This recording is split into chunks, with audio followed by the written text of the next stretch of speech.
You have exactly 45 minutes to pack your things and get out. Those were the first words she said to me. No hello. No introduction.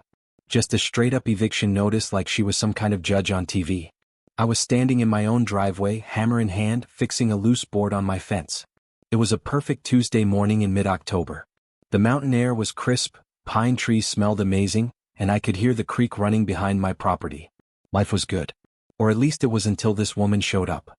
Before you watch complete story, comment down from which country are you watching. Don't forget to subscribe. Her name was Sandra Mitchell, and she claimed to be the president of something called the Ridgeview Hills Homeowners Association. She stepped out of a shiny black SUV wearing an expensive business suit and designer sunglasses. Behind her came two guys in security uniforms who looked like they were about to arrest someone. Mr. Thompson, she announced, reading from a clipboard. This property has become a serious problem for our community. Your cabin is destroying property values and ruining the aesthetic of our neighborhood.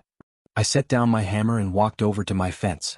I was genuinely confused about what this whole show was supposed to accomplish. Good morning to you too, I said, trying to stay polite. But I think there's been some mistake. This is private property, and it's not part of any HOA. She laughed. It was the kind of cold, mean laugh you hear from villains in movies. Honey, paperwork is just paperwork. I represent 52 families in this area, and we all agree that this eyesore needs to disappear. What happened next still amazes me. Sandra looked at her expensive watch and delivered an ultimatum that would have been funny if she wasn't completely serious about it. You have exactly 45 minutes to pack whatever you can carry and leave these premises immediately. The two security guys moved to block my front door like I was some kind of dangerous criminal. 45 minutes? I asked, making sure I heard right. Lady, you can't just show up on someone's private property and demand they leave. That's not how property rights work. But Sandra wasn't interested in legal details or basic human decency. She pointed at my 3-bedroom log cabin like it was some kind of disease. This structure violates our community standards, she declared. It attracts undesirable elements and frankly makes our entire neighborhood look like a trailer park. I pulled out my property deed from my back pocket. Yes, I actually keep copies on me because my military training taught me to be prepared for anything. Ma'am, this land has been in my family since 1985. It's completely outside your HOA boundaries, and I have every legal right to be here. But Sandra just smirked and shook her head like I was a child who didn't understand how the adult world worked. Jake, you clearly don't understand the reality of your situation. Legal technicalities aside, this community will not tolerate having its property values destroyed by one stubborn individual. She gestured toward my neighbors who were now openly watching our confrontation. Some were even recording everything on their phones. These people have invested their life savings in their homes, and your little cabin experiment is costing them thousands of dollars in decreased equity. The whole time this was happening, I noticed my security camera under the cabin's roof was capturing everything.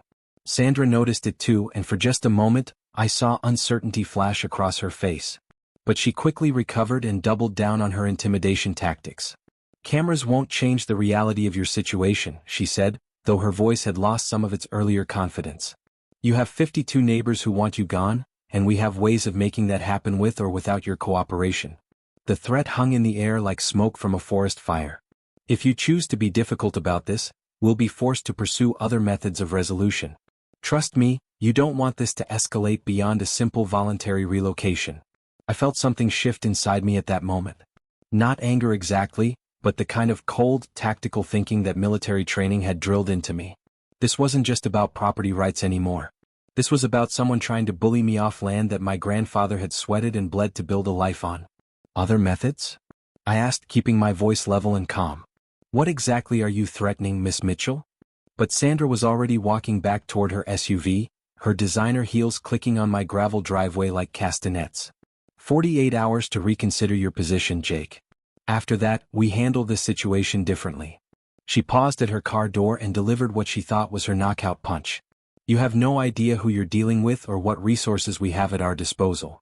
As I watched that black SUV disappear down the mountain road, I reached up and adjusted the angle of my security camera to make sure it had captured every word of our conversation. The neighbors were still watching, probably wondering if they had just witnessed the beginning of a war or the end of my peaceful mountain life. I looked at my cabin, my grandfather's cabin with its weathered logs and hand-built stone chimney, and made a decision that would change everything. Actually, lady, I said to the empty driveway, you have no idea who you're dealing with. Sometimes the best battles are won not by defending what you have, but by taking what your enemy thinks they already own. Little did Sandra Mitchell know that she had just picked a fight with someone who understood that lesson perfectly. The next morning, I woke up to what looked like a crime scene investigation happening on my front door.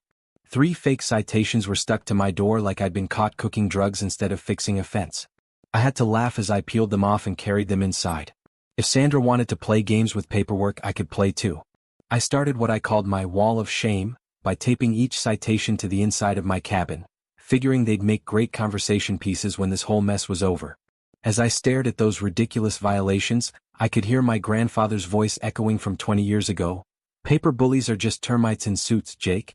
They'll gnaw at your foundation with documents until you forget you're standing on solid ground. The old man had dealt with his share of bureaucrats trying to force him off this land, and he'd always said the key was remembering that paper only has the power you give it. His cabin had weathered 40 years of mountain storms and government inspectors alike, and it would take more than Sandra's theatrical harassment to bring it down.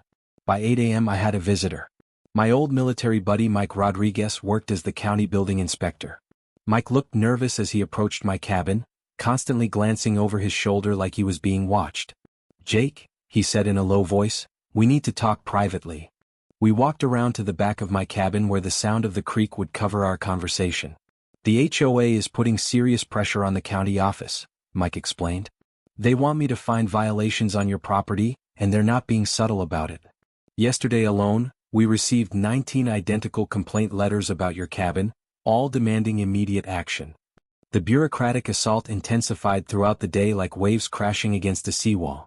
The building department wanted to re-examine my deck construction. The health department received reports of unsanitary conditions. The fire marshal got calls about potential fire hazards. Each department apologetically explained that they were just responding to citizen complaints, but the coordination was too perfect to be coincidental. It was like watching a symphony of harassment with Sandra conducting every movement from her designer command center. By noon, I discovered that Sandra had mobilized video evidence of my supposed violations. A woman in her 50s was standing at the edge of my property with a smartphone, recording my cabin while speaking loudly about safety hazards and property damage to the community. When she saw me watching, she didn't even have the decency to look embarrassed. She just waved and continued her performance. I learned later that these videos were being compiled into a presentation that Sandra planned to use against me in some kind of official proceeding. That evening, I decided it was time to fight back with the one weapon Sandra probably hadn't counted on: research. I spent hours digging through public records, property databases, and local news archives, looking for any information about Sandra Mitchell and her methods. What I found was disturbing but not surprising. 4 other properties on the border of Ridgeview Hills had been sold under market value in the past 20 months, all after their owners reported harassment campaigns remarkably similar to what I was experiencing. The pattern became even clearer when I discovered that Sandra had only been living in Ridgeview Hills for 20 months, exactly the time frame when these forced sales had begun. Her background as a real estate agent specializing in luxury mountain properties suddenly made perfect sense. This wasn't about community standards or property values. This was about systematically forcing out anyone who didn't fit Sandra's vision of an exclusive mountain enclave. My cabin wasn't just an eyesore to her, it was an obstacle to a much larger business plan that probably involved millions of dollars in development deals. The next morning brought escalation that would have been funny if it wasn't so transparently vindictive. The violation fines had increased from $200 to $500 per day, with additional penalties being added faster than I could count them. Every utility and service that made mountain life possible was suddenly under scrutiny because of anonymous complaints that all seemed to originate from the same concerned citizen. The message was clear: submit or suffer. Mike stopped by again that afternoon, looking even more stressed than before. "They're pushing for emergency condemnation proceedings," he told me quietly. "I can stall the process, but I can't stop it indefinitely without losing my job." He explained that Sandra had somehow convinced several county officials that my cabin represented an imminent threat to public safety and property values. "The pressure is coming from people way above my pay grade, brother. Someone with serious political connections is making phone calls." As Mike prepared to leave, he handed me a business card for a lawyer he knew.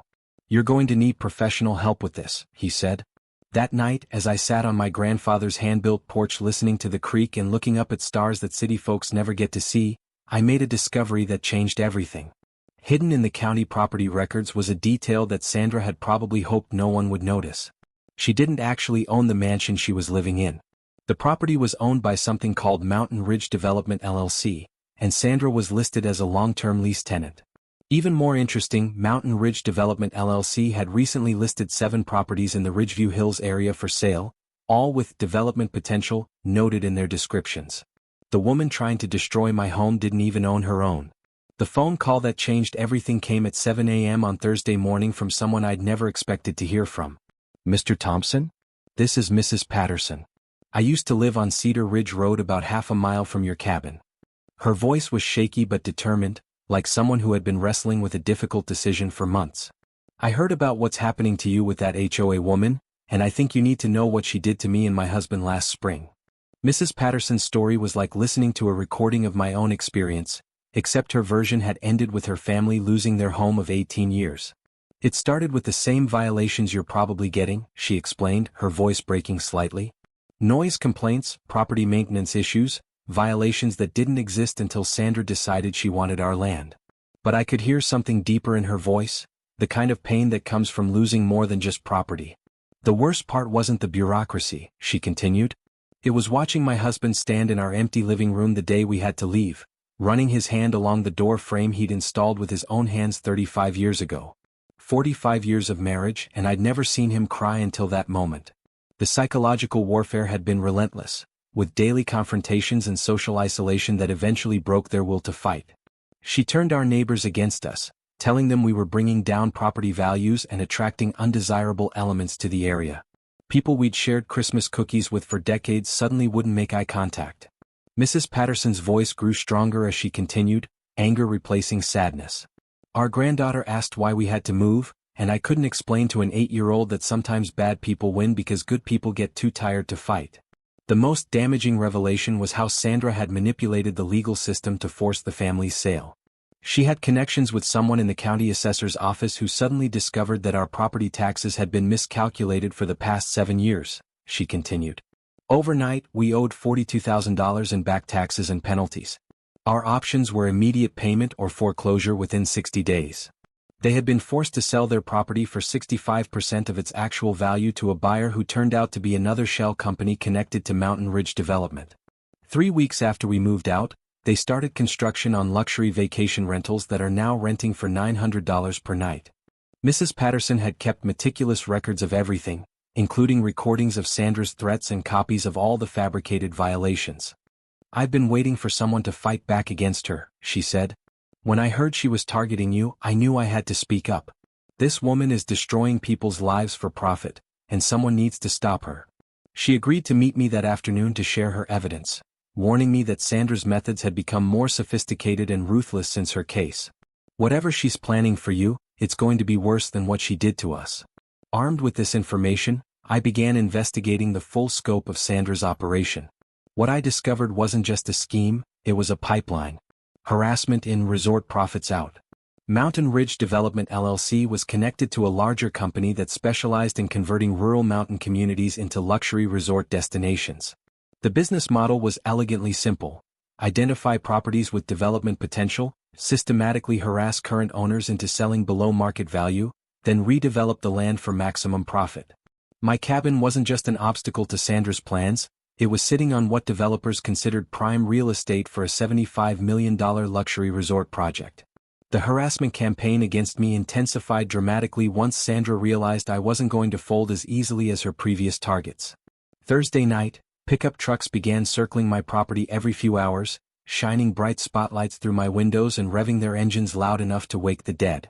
The psychological warfare was obvious and amateur, but effective enough to keep me awake and on edge. When I called the sheriff's department, they dutifully took my report and explained that driving on public roads wasn't illegal, even if the timing seemed suspiciously coordinated. Mike visited me again on Friday morning with news that confirmed my worst fears about how deep this conspiracy went. "Emergency HOA meeting tonight," he told me. "They're voting to declare your cabin a public safety threat that requires immediate action." The meeting was being framed as a community response to escalating safety concerns, but Mike had seen the agenda and knew it was really about giving Sandra official justification for whatever she planned to do next. "She's got backing from people with serious political connections, Jake. The county commissioners are getting pressure from someone who writes big campaign checks. That afternoon, I made the decision that would ultimately save my home and destroy Sandra's entire operation. Instead of just defending my property, I was going to go on the offensive and beat her at her own game. I started by calling every real estate agent in the county to inquire about properties for sale in and around Ridgeview Hills. I'm looking for investment opportunities, I explained. Quick closing, cash purchases, development potential preferred.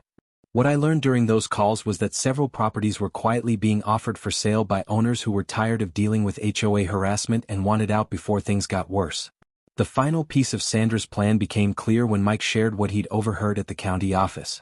She's already got buyers lined up for the entire area, he told me. Some big development company has put down $8 million as a deposit on a $75 million project. But the deal only works if they can acquire all the properties in a specific area. Your cabin is right in the middle of that area, Jake. If Sandra can't get you out, the whole deal falls apart and she loses everything. That's when I realized that Sandra wasn't just trying to bully me, she was fighting for her financial survival. And that desperation made her both dangerous and potentially careless. Monday morning began with me making the most important phone calls of my life, starting with conversations that would completely change the balance of power between Sandra and me. I contacted 4 different real estate agents and 1 commercial lending officer at the local credit union, explaining that I was interested in making multiple property purchases in the Ridgeview Hills area as quickly as possible. My military service had left me with substantial savings, and my construction background meant I understood property values and development potential better than most people. What I needed now was speed and stealth. I had to acquire enough properties to disrupt Sandra's development deal before she realized what was happening. The first breakthrough came when I learned that 6 properties in the Ridgeview area were being quietly marketed by owners who were exhausted by HOA harassment and wanted to sell quickly. These weren't distress sales like what happened to the Patterson family. These were people who had simply decided that dealing with Sandra Mitchell wasn't worth the stress, even if it meant taking less money than their properties were worth. My real estate agent explained that word was spreading through the community about Sandra's tactics, and several families were making exit plans before they became her next targets. People are scared, she told me. They've seen what happened to the families who tried to fight her. While I was secretly assembling the resources for my counterattack, Sandra was preparing what she believed would be her final assault on my property. Mike warned me that she had scheduled an emergency community meeting for Friday evening, ostensibly to address escalating safety concerns about my cabin. The meeting agenda included voting on a resolution to declare my property a community threat that required immediate intervention by county authorities. Even more concerning, Sandra had hired a lawyer who specialized in property condemnation proceedings and had somehow convinced the local newspaper to run a story about neighborhood property disputes that painted me as a stubborn holdout preventing community improvement. The week's harassment campaign reached levels that would have been comical if they weren't so obviously coordinated and vindictive. My electricity provider received daily calls about safety violations requiring immediate service disconnection. The water department was bombarded with reports of contamination risks that demanded emergency shutoffs. Even my trash pickup service was contacted about health hazards that supposedly required immediate suspension of service. Every utility and service provider was being told that my property represented some kind of imminent threat to public safety, all based on anonymous complaints that mysteriously appeared whenever Sandra needed to escalate pressure. The psychological warfare component of Sandra's campaign became more sophisticated and personal as the week progressed. She organized a door-to-door campaign throughout Ridgeview Hills, visiting every household to explain how my cabin was threatening their property values and family safety. According to neighbors who later told me about these visits, Sandra painted me as everything from a dangerous recluse to a potential drug dealer who was attracting criminal elements to their peaceful mountain community. She even suggested that my military background made me potentially unstable and violent, a claim that was both offensive and completely fabricated. By Thursday, Sandra had succeeded in mobilizing most of the Ridgeview Hills community against me through a combination of fear-mongering and financial manipulation. She convinced residents that my property was costing each of them thousands of dollars in decreased home values and that immediate action was necessary to protect their investments. Several neighbors who had always been friendly suddenly stopped acknowledging me when we crossed paths on mountain roads. Others openly stared at my cabin when they drove by, as if they were expecting to see evidence of whatever criminal activity Sandra had convinced them was happening. The most disturbing escalation came Thursday night when I discovered organized surveillance of my property by HOA members working in shifts. Cars would park on the public road near my driveway for 30-minute intervals, with different drivers taking over throughout the evening like some kind of amateur intelligence operation. When I walked out to check my mailbox, someone in one of the cars immediately started recording me with their phone. The message was clear: I was being watched constantly, and any unusual activity would be documented and reported as evidence of whatever wrongdoing Sandra wanted to prove. Friday morning brought the climax of Sandra's harassment campaign when she delivered what she thought would be her knockout punch.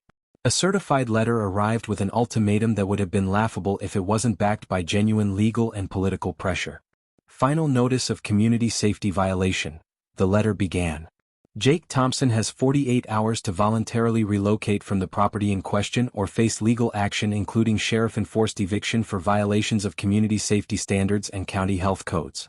The letter was signed not just by Sandra but by 14 other HOA members and even included an endorsement from someone claiming to represent County Health Services.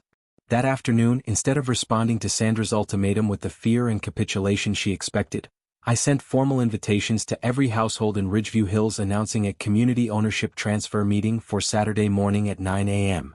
The invitation was professionally printed and delivered by certified mail, just like Sandra's threats had been. Important property ownership announcements affecting all residents, the invitation read. Mandatory attendance for all current Ridgeview Hills homeowners. Revolutionary changes to community management and development planned. I made sure the tone was official and mysterious enough to guarantee full attendance while giving absolutely no hint about what I was planning to reveal. The beauty of my plan was that Sandra had no way of knowing what I was preparing because she had systematically isolated me from the community and underestimated my resources and capabilities. She expected Saturday's meeting to be my public surrender and departure from the area, probably accompanied by some kind of pathetic plea for mercy or understanding. Instead, she was about to discover that while she had been playing neighborhood politics and harassment games, I had been quietly acquiring enough properties to completely destroy her $75 million development deal and transform myself from her victim into her landlord. Saturday morning at 9 a.m. sharp, every single household in Ridgeview Hills gathered in the community clubhouse for what they thought would be my public humiliation and departure. Sandra sat in the front row wearing another expensive suit, looking like a prosecutor about to deliver a closing argument. Several people had brought phones to record what they expected would be my surrender speech. I entered the meeting carrying a leather briefcase and wearing the kind of calm, professional demeanor that military training had taught me to maintain under pressure. The room fell silent as I walked to the front, and I could feel the weight of 52 hostile stares following my every movement. "Good morning, everyone," I began, setting my briefcase on the table and looking directly at Sandra. "Thank you all for coming to this important community meeting. Before anyone discusses evictions or property violations, I have some ownership announcements that will affect every single household represented in this room." The confused murmur that rippled through the crowd told me that nobody had expected this meeting to start with me taking control of the agenda. Sandra tried to interrupt with her usual authoritative tone, but I held up my hand and continued speaking with the kind of command presence that comes from years of military leadership. "Miss Mitchell, you and your neighbors have spent considerable time and energy trying to remove me from my property because you believed my cabin was damaging your community's value and future potential." I opened my briefcase and pulled out a stack of official documents that represented weeks of secret negotiations and property acquisitions. "What you didn't realize is that while you were focused on my 3-acre cabin property, I was acquiring a much larger stake in this community's future." The silence in the room became deafening as people began to sense that this meeting wasn't going according to anyone's script. The first document I held up was a property deed that made several people in the front row lean forward to read the details. "As of Wednesday afternoon, I am the legal owner of 8 individual residential lots within Ridgeview Hills, purchased from families who were tired of HOA harassment and wanted to sell quickly." You could have heard a pin drop as I continued pulling out more deeds and ownership certificates.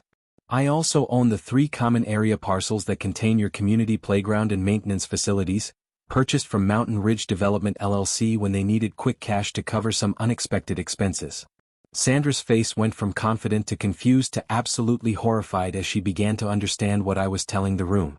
The bombshell that shattered Sandra's world came when I held up the deed to the largest property acquisition of all.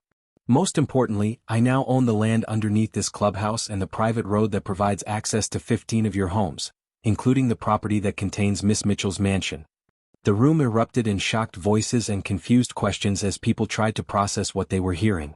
Sandra jumped to her feet, her face flushed with panic and disbelief. "This is impossible," she shouted. "Those properties weren't even for sale. I would have known if they were being sold." But I calmly pulled out more documents that proved every single transaction had been completed legally and recorded with the county clerk's office. Mike Rodriguez, who had been sitting quietly in the back of the room, stood up and confirmed what everyone was struggling to believe.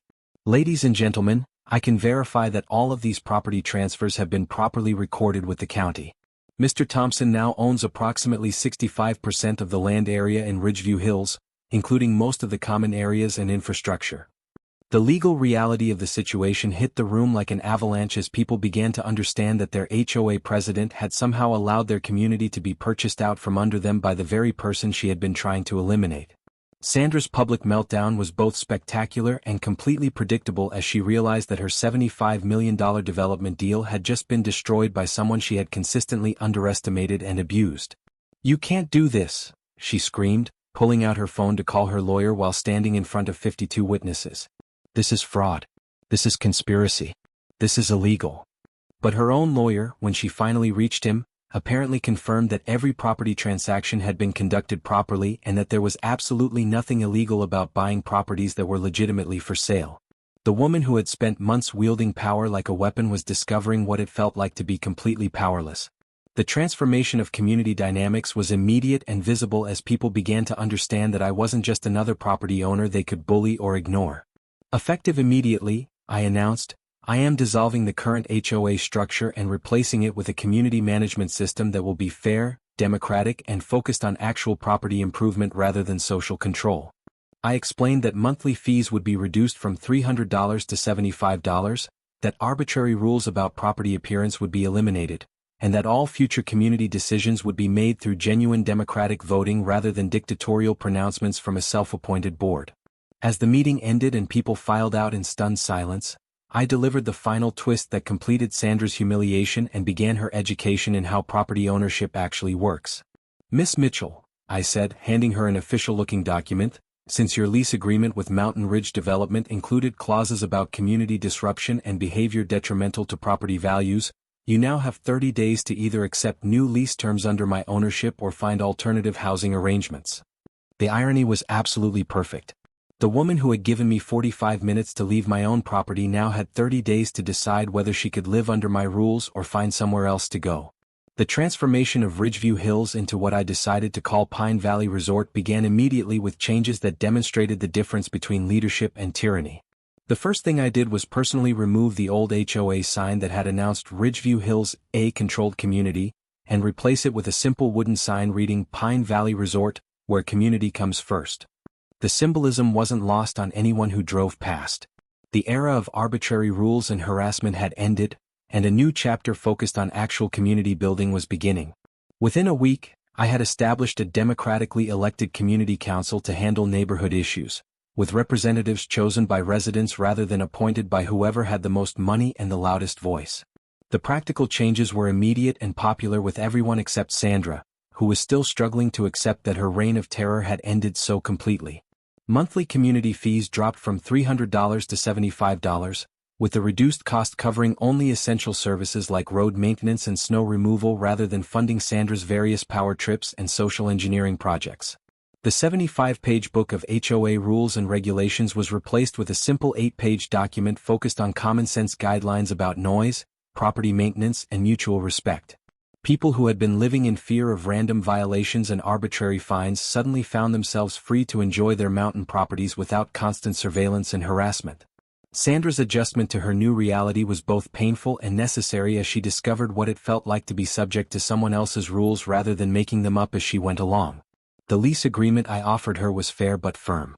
She could continue living in the mansion she had been renting, but she would do so as my tenant under terms that emphasized community cooperation rather than social domination. The woman who had spent months terrorizing neighbors with threats and ultimatums was now required to submit maintenance requests through proper channels and follow the same rules as everyone else. Her initial resistance quickly faded when she consulted with lawyers who confirmed that her options were compliance or relocation. The resort development phase of my plan began 4 weeks after the community meeting, with construction crews breaking ground on what would become a 15-cabin luxury mountain retreat surrounding the original properties. My vision was completely different from the massive development project that Sandra had been facilitating. Instead of destroying the natural character of the area, I designed a resort that enhanced and preserved the mountain environment while creating economic opportunities for local residents. Each cabin was positioned to maximize privacy and mountain views while minimizing environmental impact, with construction materials and architectural styles that complemented rather than overwhelmed the existing landscape. The construction process itself became a community event, with neighbors stopping by daily to watch progress and offer suggestions that actually improved the final design. The economic impact was immediate and dramatic. The local diner that had struggled with weekend-only business was suddenly booking dinner reservations 4 weeks in advance.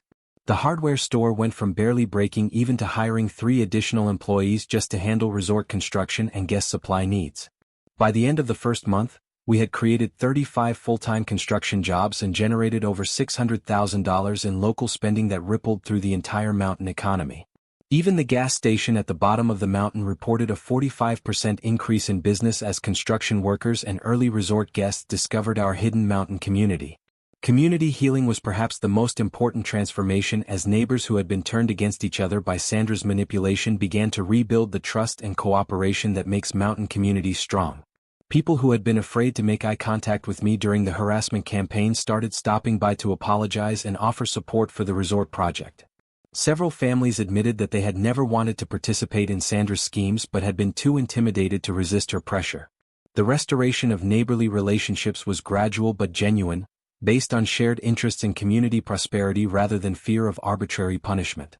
Weekend barbecues returned to the community schedule, and children began playing together again without their parents worrying about HOA violations for excessive noise. Sandra's evolution from neighborhood tyrant to productive community member was probably the most surprising development of the entire transformation process. Despite her initial resistance and public humiliation, she gradually began to demonstrate skills and knowledge that could actually benefit the community when properly channeled. I watched her one afternoon standing behind the resort's reception desk, patiently listening to a guest complain about the Wi-Fi connection in their cabin. Instead of the condescending dismissal I'd expected, she apologized sincerely and immediately called our tech support contractor to resolve the issue. Later, I saw her helping an elderly couple load their luggage, chatting warmly about hiking trails and local restaurants. It was like watching someone remember how to be human again. The transformation was tested one evening when a frustrated guest stormed into the lobby complaining loudly about noise from a neighboring cabin's family reunion. The old Sandra would have either dismissed the complaint or used it as an excuse to harass someone. Instead, I watched her calmly mediate between the families, finding a solution that let the reunion continue while ensuring other guests could enjoy their peaceful mountain retreat. When she walked past me afterward, she just nodded slightly. No dramatic apology or explanation needed. Actions were speaking louder than words ever could. The incident taught me that people can change when they're given purpose instead of just power, and responsibility instead of just authority. When I offered her a permanent position as resort manager, contingent on maintaining professional behavior and treating all residents with respect, she accepted with what appeared to be genuine gratitude for a second chance. "I know I don't deserve this opportunity," she said quietly, "but I promise you won't regret giving it to me." For the first time since our confrontation began, her voice carried humility instead of arrogance, and I could see that the experience had fundamentally changed how she viewed both power and people. The woman who had once demanded 45 minutes for me to leave was now asking for the chance to help build something lasting. The success of Pine Valley Resort exceeded every projection and expectation, attracting guests from across the country who were looking for authentic mountain experiences rather than artificial luxury. Within 8 months, we were fully booked through the following year, with waiting lists for peak seasons and glowing reviews from guests who appreciated the combination of natural beauty and genuine hospitality. The economic multiplier effect transformed the entire region as word spread about a mountain destination that offered both luxury and authenticity. The final validation came when a major hotel chain contacted me about franchising the concept in other mountain communities across the western United States. 10 months after Sandra Mitchell had given me 45 minutes to abandon my grandfather's cabin, I was sitting on that same cabin's porch, looking out over 15 luxury guest cabins scattered across the mountainside like jewels in a crown. The evening lights were beginning to twinkle in each cabin as families and couples settled in for another night in what had become Colorado's newest and most popular mountain retreat destination. Children's laughter echoed across the valley as they played in areas that had once been the source of neighborhood conflict, and the sound of contented conversation drifted from cabin porches where guests were sharing stories and watching the spectacular mountain sunset. The transformation was so complete that new guests often couldn't believe this peaceful paradise had once been the center of a bitter property dispute. The business success of Pine Valley Resort had exceeded everyone's wildest projections, generating $3.2 million in first-year revenue and creating a sustainable economic engine that supported 85 local jobs. Our occupancy rate averaged 97% year-round, with peak seasons booked solid and a waiting list that stretched through the following summer. Travel magazines had featured us as Colorado's newest mountain gem, and we had received the State Tourism Board's award for Best New Mountain Resort just 8 months after opening. Guest reviews consistently praised not just the luxury accommodations and spectacular scenery, but the genuine sense of community and authentic mountain hospitality that made Pine Valley Resort different from corporate resort experiences. One review that particularly stuck with me read, "This isn't just a vacation rental, it's a reminder of what community should feel like." Property values throughout the area had increased by an average of 55%, vindicating everyone who had supported the resort project while completely demolishing Sandra's original argument that my cabin would damage neighborhood equity. The families who had stood by me during the harassment campaign were now living in homes worth significantly more than they had ever imagined, while those who had initially supported Sandra's schemes were grateful that her vision of massive development had been replaced with something that enhanced rather than destroyed their mountain lifestyle. The irony was not lost on anyone that the woman who had worried about property values had tried to prevent the very development that made everyone's properties more valuable. Real estate agents from Denver started calling the area Colorado's best-kept secret, and several national publications featured our community as an example of sustainable mountain development done right. Sandra's transformation from community tyrant to productive resort manager had been one of the most unexpected and satisfying aspects of the entire story. Her skills in hospitality and guest relations, once perverted by power hunger and social control needs, proved genuinely valuable when focused on creating positive experiences for resort guests. She had earned back the respect of community members through consistent professional behavior and obvious commitment to making Pine Valley Resort successful. Guest reviews frequently mentioned her helpfulness and knowledge of the area, and several families had specifically requested to work with her during return visits. Watching her greet returning guests with genuine warmth instead of manufactured authority was like watching someone discover their true calling after years of being lost in the wrong profession. The personal redemption story reached its climax when Sandra approached me one evening as I was reviewing expansion plans on the original cabin's porch. "Jake," she said, her voice carrying none of the arrogance and condescension that had characterized our early encounters, "I need to apologize for everything I put you through, and I want to thank you for giving me a chance to be part of something positive instead of just destroying it." She explained that working at the resort had taught her the difference between leadership and control, and that she finally understood why her original approach had created so much conflict and resentment. The conversation lasted over an hour, and for the first time, I saw Sandra as a person rather than an obstacle, someone who had lost her way and found it again through purpose rather than power. The opportunity to expand came when a major hotel chain offered to franchise our concept, recognizing that sustainable tourism required partnership with local communities rather than domination of them. The deal would allow us to replicate Pine Valley Resort's success in other mountain communities while maintaining the core values that made our approach different. Instead of the massive development that would have destroyed the area's character, we had created a model that other communities could adapt to their own needs and circumstances.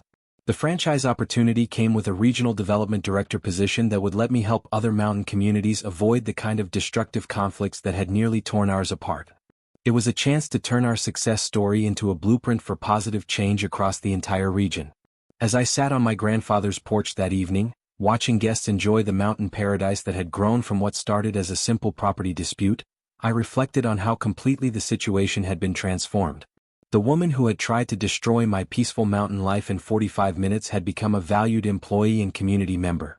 The neighbors who had been turned against me by fear and manipulation had become partners in creating something beneficial for everyone.